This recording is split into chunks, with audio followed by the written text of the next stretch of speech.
George Whitefield was one of the most formative influences in early America because he preached to almost everybody in the entire North American colonies. In fact, the total attendance of his open-air meetings throughout North America exceeded the total population of the colonies. So many people must have heard him more than once. And people came from far and wide, and frequently his attendance would exceed the population of the town in which he's in. So many people would come in from surrounding areas to hear him. George Whitefield was a great, powerful preacher, and he is a Puritan preacher. He was Calvinist. He was a man who had a great vision of victory. He proclaimed the Lordship of Christ in all areas of life. He laid the foundations for the late American War of Independence when the North American colonists would assert their independence from Great Britain.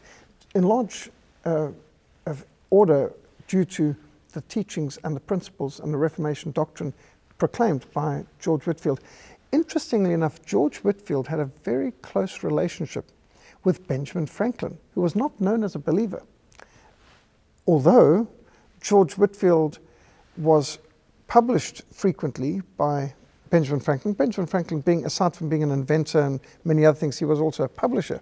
And as a printer, he published many of the sermons of George Whitefield, which even further extended his influence. And he even supported some of his evangelistic and missionary endeavors, saying, you're producing the kind of people we need as citizens of this country, which is quite extraordinary.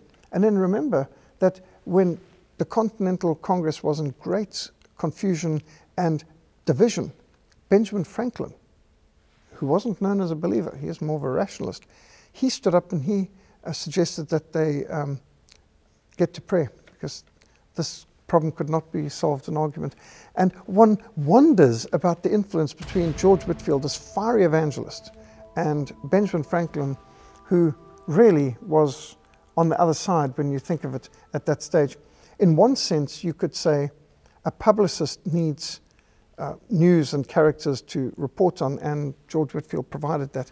But I think it went beyond mere economics, that a revivalist needs a publisher and a publisher needs news.